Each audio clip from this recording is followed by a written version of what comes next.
السلام علیکم ورحمۃ اللہ وبرکاتہ، نحمدہ ونصلی علی رسولہ الکریم، اما بعد فاعوذ باللہ من الشیطان الرجیم، بسم اللہ الرحمن الرحیم۔ پرہیز علاج سے بہتر ہے، یعنی کوئی دوائی نہ لے، کچھ نہ لے، فاسٹنگ شروع کر دیں تو فاسٹنگ میں بھی شفا ہے۔ اور پھر دعائیں، آیات، سب سے بڑھ کر سورۃ الفاتحہ جس کا نام یہ شفا ہے، سورۃ الفاتحہ سے علاج کریں۔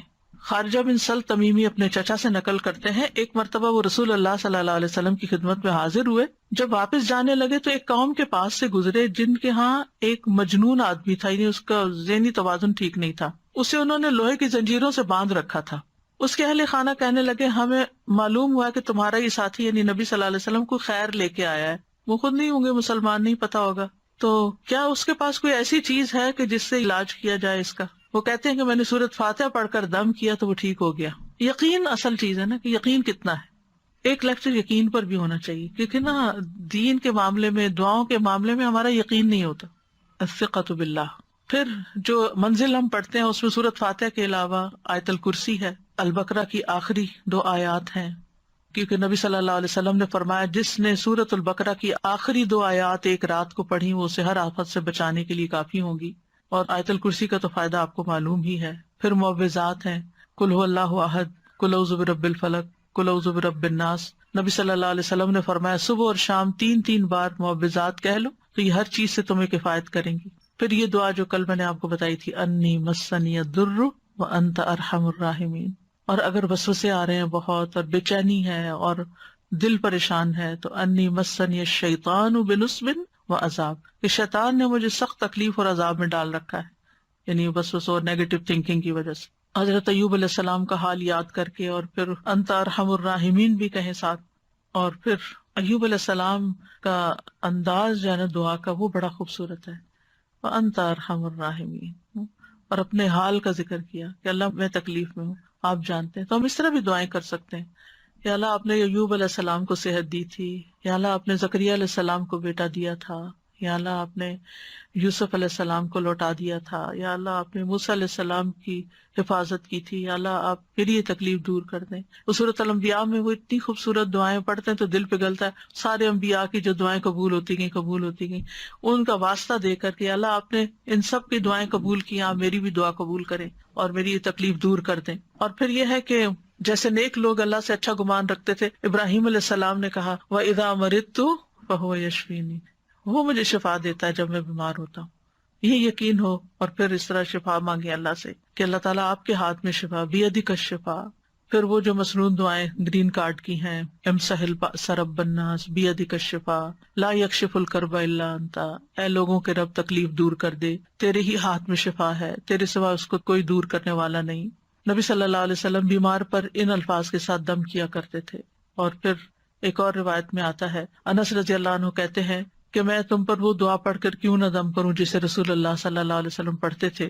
تو حضرت ثابت کی طبیعت خراب تھی تو انہوں نے کہا ضرور کیجیے، تو حضرت انس نے ان الفاظ کے ساتھ دم کیا، اللہم رب الناس مذہب البأس اشفی انت الشافی لا شافی الا انت شفاء لا یغادر سقما۔ پھر اسی طرح یہ ہے کہ اگر کوئی جل جائے تو اس کا علاج نبی صلی اللہ علیہ وسلم نے کس طرح کیا۔ ایک خاتون کہتی ہیں کہ میں حبشہ سے واپس آ رہی تھی، مدینہ سے کچھ فاصلے پر تھی، تو کھانا پکانا شروع کیا، لکڑیاں ختم ہوئی تو لکڑیوں کی تلاش میں نکلی تو بچے نے ہانڈی اپنے اوپر گرا لی اور وہ بازو پہ گر گئی اور وہ جل گیا۔ تو وہ پھر لے کے نبی صلی اللہ علیہ وسلم کی خدمت میں حاضر ہوئی، کہا اللہ کے رسول صلی اللہ علیہ وسلم میرے ماں باپ آپ پہ قربان، یہ محمد بن حاتم ہیں اور ان کے ساتھ یہ ہوا ہے۔ تو آپ نے اپنا لعاب دہن ڈالا اور سر پہ ہاتھ پھیرا اور برکت کی دعا کی، اور اس جلی ہوئی جگہ پر لعاب دہن ڈالتے جاتے تھے اور ساتھ یہ دعا پڑھتے تھے، اذہب البأس رب الناس واشفی انت الشافی لا شفاء الا شفاؤک اشفی شفاء لا یغادر سقما۔ اور پچھلے دنوں ایک پوسٹ آپ نے بھی شاید دیکھی ہو جس میں وہ کوئی حکیم یا طبیب ایسی ریکمینڈ کرتا ہے کہ اگر کوئی شخص صبح کے وقت اپنا پہلا لعاب اپنی آنکھوں کے اندر لگاتا ہے تو اس کی آنکھوں کی بینائی تیز ہو جاتی ہے اور بیماریاں دور ہوتے ہیں۔ بہرحال لعاب کے اندر بھی اللہ نے شفا رکھی ہے. اور پھر اسی طرح خود کو تکلیف ہو، اور یہ تو میں نے بہت دفعہ آزمایا ہے کہ درد کی جگہ پر ہاتھ رکھ کے انسان 3 دفعہ بسم اللہ پڑھے اور 7 دفعہ اعوذ بعزت اللہ وقدرتی من شر ما اجد واحاذر. بہت ہی خوبصورت دعا ہے اور بہت جلد تکلیف دور ہوتی ہے. خاص طور پہ اگر گھٹنوں وغیرہ میں تکلیف ہے تو آپ ان کو کلونجی کے آئل سے رب بھی کرتے جائیں اور یہ دعا پڑھتے جائیں تو انشاءاللہ ٹھیک ہو جائیں گے. پھر اسی طرح اگر کہیں پھوڑا پھنسی ہے چھوٹا موٹا تو اس پر نبی صلی اللہ علیہ وسلم یہ دعا پڑھتے تھے، بسم اللہ تربت اردنا بریقت بادنا لیشفا بہ سقیمنا باذن ربنا. اللہ کے نام کے ساتھ ہماری زمین کی مٹی، یعنی جس زمین پہ انسان رہتا ہے وہیں کی مٹی لے سکتا ہے اگر مدینہ کی مٹی نہ ہو. ہمارے رب کے حکم سے ہم میں سے بعض کے لعاب کے ساتھ ہمارے بیمار کو شفا دی جائے. یعنی وہاں پر کوئی بڑی بڑی فارمیسیز نہیں تھی، کوئی اور علاج کے لیے ہاسپٹل نہیں تھے، تو یہی چیزیں جو تھیں نبی صلی اللہ علیہ وسلم نے عملاً کر کے دکھائیں اور لوگوں کو فائدہ بھی پہنچا. تو نبی صلی اللہ علیہ وسلم کسی کے جسم پر کوئی پھوڑا، کوئی زخم، کوئی تکلیف ہوتی تو لعاب کے ساتھ مٹی لگا کے اس جگہ پر لگا دیتے تھے. اور راکھ کا لگانا جو ہے، آپ صلی اللہ علیہ وسلم کو جب جنگ احد میں آپ کو تکلیف پہنچی تھی تو حضرت فاطمہ نے چٹائی جلا کے اس کی راکھ جو تھی وہ وہاں لگا کے تو پٹی کی تھی، تو اس میں بھی اللہ تعالیٰ نے شفا رکھی ہے. اور پھر اسی طرح تکلیف اور پریشانی کے وقت کی جو عام دعائیں ہیں وہ بھی پڑھنی چاہیے. یا حیو یا قیوم برحمتک استغیث اللہ اللہ ربی لا اشرک بہ شیئا. پھر اسی طرح لا الہ الا انت سبحانک انی کنت من الظالمین. پھر نبی صلی اللہ علیہ وسلم جب کرب اور تکلیف اور پریشانی اور بے چینی ہوتی تھی اس وقت پڑھتے تھے لا الہ الا اللہ العظیم الحلیم، لا الہ الا اللہ رب العرش العظیم، لا الہ الا اللہ رب السماوات و رب الارض و رب العرش الکریم. یعنی عرش سب سے بڑی چیز ہے نا مخلوقات میں سے، تو اس کے رب کا واسطہ دے کر پھر دعا کرتے تھے. پھر اسی طرح عافیت کی دعائیں بھی مانگنی چاہیے کہ اللہ تعالیٰ بیماریوں سے محفوظ رکھ، خاص طور پر جب کوئی وبا وغیرہ پھیلی ہو یا آپ کسی بیمار کو دیکھیں یا ہاسپٹل میں جائیں یا کسی کی تیمارداری کرنے جائیں. ویسے بھی صبح شام 3 دفعہ اللہم عافنی فی بدنی، اللہم عافنی فی سمعی، اللہم عافنی فی بصری، لا الہ الا انت. پھر اللہم انی اعوذ بک من زوال نعمتک وتحول عافیتک وفجاءۃ نقمتک وجمیع سخطک. اے اللہ بے شک میں تیری پناہ لیتا ہوں اس بات سے کہ تیری دی ہوئی کوئی نعمت مجھ سے چھن جائے اور تیری دی ہوئی عافیت پلٹ جائے اور کوئی ناگہانی عذاب آ جائے، اور میں تیری تمام ناراضگیوں سے تیری پناہ لیتا ہوں. اور پھر اللہم انی اعوذ بک من جہد البلاء ودرک الشقاء وسوء القضاء وشماتۃ الاعداء. اے اللہ بے شک میں تیری پناہ مانگتا ہوں سخت مصیبت، بدبختی لاحق ہونے، بری تقدیر اور دشمنوں کے خوش ہونے سے. پھر اسی طرح اللہم انی اعوذ بک من السمم والبکم والجنون والجذام والبرص وسیء الاسقام. اے اللہ بے شک میں بہرے پن، گنگے پن، پاگل پن، کوڑ، برس اور تمام بری بیماریوں سے تیری پناہ مانگتا ہوں. اور پھر اللہم انی اعوذ بک من الہم والحزن والعجز والکسل والجبن والبخل وغلبۃ الدین وقہر الرجال. اخلاقی بیماریوں سے، روحانی بیماریوں سے نجات. اے اللہ میں تیری پناہ مانگتا ہوں دکھ، غم، عاجزی، سستی، بخل، بزدلی، قرضداری کے بوجھ اور لوگوں کے اپنے اوپر غلبے سے. پھر اعوذ بکلمات اللہ التامات من شر ما خلق. ہر طرح کے شر سے اللہ تو مجھے بچا لے. جہاں بھی انسان جائے، کسی شہر میں جائے، کسی جگہ پر جائے، پلین میں ہو، کہیں پر آپ انٹر ہو، بینک میں، اسکول میں، تو 3 دفعہ اگر آپ یہ پڑھ لیں کوئی چیز آپ کو نقصان نہیں دیتی. کیونکہ انسان کو ڈر ہوتا ہے نا کہیں وائرسز ہوں گے، اور خاص طور پر آج کل کے سیناریو میں. پھر اعوذ بکلمات اللہ التامات من کل شیطان وہامۃ ومن کل عین لامۃ. یعنی لوگوں کی گیدرنگ میں جائیں آپ کو ڈر ہوتا ہے کہ نظر نہ لگ جائے کوئی اور اسی طرح کی چیز. یہ دعا بھی بہت فائدے کی ہے، ویسے بھی پڑھنی چاہیے. اور پھر شیطانی وسوسے سے اگر بہت نیگیٹو تھنکنگ ہو رہی ہو اور بہت برے برے خیالات آ رہے ہوں، کسی کے بارے میں کوئی بات بہت بری ستا رہی ہو، تو اعوذ بکلمات اللہ التامات من غضبہ وعقابہ وشر عبادہ ومن ھمزات الشیاطین وان یحضرون. خاص طور پہ برا خواب آنے کے بعد اگر دل پہ بار بار پریشانی کا خیال آ رہا ہے، بار بار آ رہا ہے، تو اس کو بھی جھٹکنے کے لیے یہ دعا پڑھی جا سکتی. تو اللہ تعالیٰ محفوظ رکھیں گے.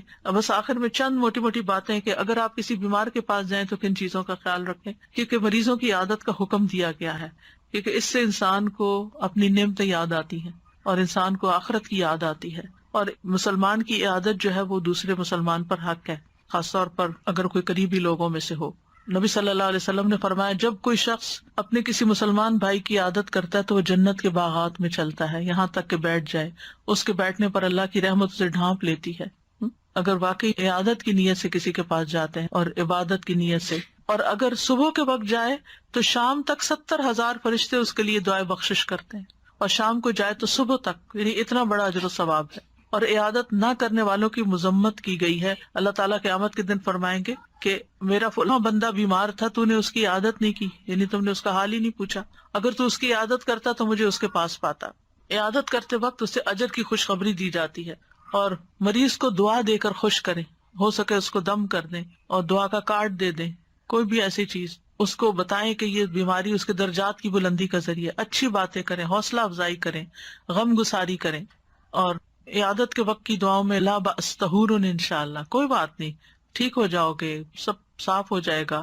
اگر اور دعائیں آپ کو لمبی چوڑی نہیں بھی آتی تو سورۃ فاتحہ تو سب کو آتی، سورۃ فاتحہ پڑھ کے دم کر دیں، معوذات پڑھ کے دم کر دیں، اور پھر اسأل اللہ العظیم رب العرش العظیم ان یشفیک 7 دفعہ پڑھ کے آپ اس پہ دم کر دیں۔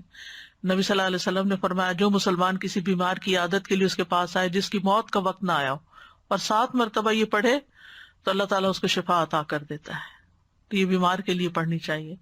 پھر اللہم اشف فلان، اگر دور بیٹھے ہیں تو دور سے دعائیں کر دیں، اور دیگر بھی اذہب البأس اور مذہب البأس، اور یہ ساری دعائیں جو پہلے میں آپ کو بتا چکی ہوں دیگر بیماریوں کے علاج میں، یہ دعائیں گرین کارڈ پہ لکھی ہوئی ہیں، ان سب کا بھی، یعنی اگر آپ کے پاس زبانی یاد نہیں تو دیکھ کے بھی آپ ان کو پڑھ سکتے ہیں۔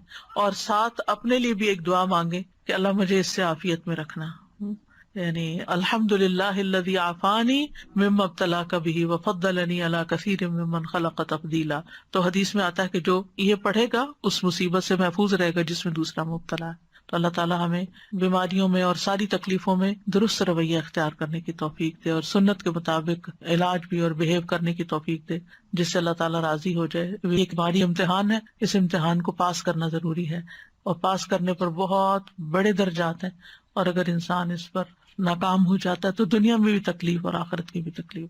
وآخر دعوانا ان الحمد للہ رب العالمین۔ سبحانک اللہم وبحمدک، اشہد ان لا الہ الا انت، استغفرک واتوب الیک۔